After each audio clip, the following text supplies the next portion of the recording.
What made you revert? You want the full story? Why not? Okay. So about 3 years ago, I come from a very small town, right? Not a single Muslim. If you asked me when I was 17 years old, Canyon, what is a Muslim? Wouldn't be able to tell you. I wouldn't know. I didn't experience it at all. When I was 18, I got agnostic, so I started to look into religion. I was curious, a naturally curious person, right? And I had some Christian friends, so I'd start to ask them about their religion, you know, just naturally curious, wanting to learn things. The answers they gave me, it never really made too much sense, kind of left it there. That was my introduction to the first bit of religion, and then I moved on.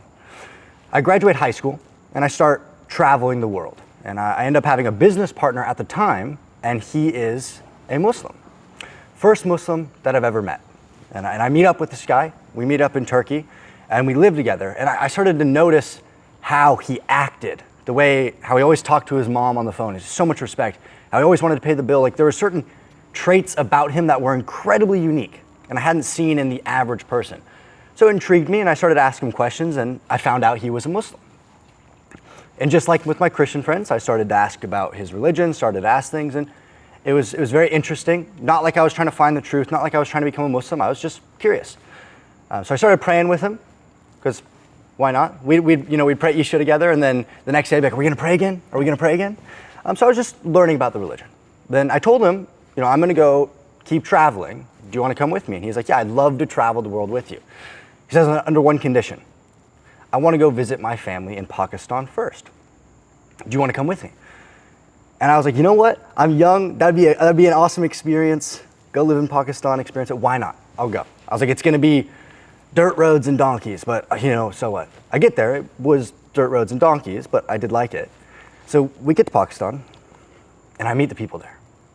And I have such a fondness for Pakistani people. They treated me like I was their son without knowing them. Like, this community of people who didn't speak English, didn't know a single thing about me, took me in like I was their kid. Every single person wanted me to come have dinner with them. Everybody was so kind to me, so genuine. And it intrigued me. I was like, why is this? Why are they so nice? Oh, they're all Muslim. Okay. And it's part of their culture, yes, but I saw that there were traits in Islam that made them act that way, right? To smile, it's sunnah. You get rewards just for smiling. So I was very intrigued.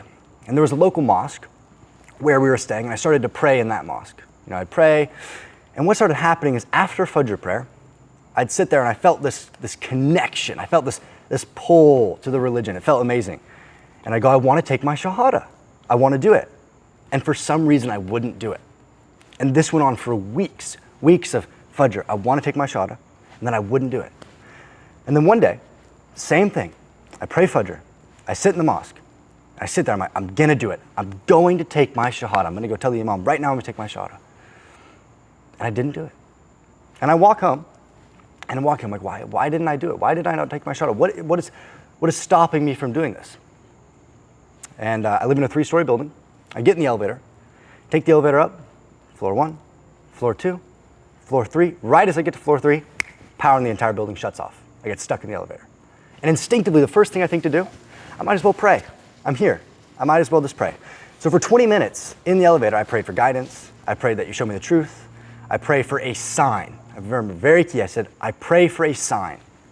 And 20 minutes after I was done praying, I noticed a crack in the elevator door. And I noticed even though the power was off, I could have still opened the door. And I thought it was so odd that I went to pray before even trying to open the elevator door. I just accepted that I was locked in the elevator without even seeing if the door would open. And I've never believed in coincidences my entire life. I've looked at every single thing that led me to being where I am right now, every single thing that led me to meeting my business partner, to meeting Muslims, to living in Pakistan, to praying at the mosque, to wanting to take my Shahada for weeks and then not doing it, and then getting stuck in the elevator and choosing to pray instead of trying to open the door. It's like, there's no possible way it's a coincidence. I have to take my Shahada. Go inside, flip up my laptop, how to take Shahada. Did it myself, told my friend the next day, and then we did it officially in the mosque after Fajr with everybody.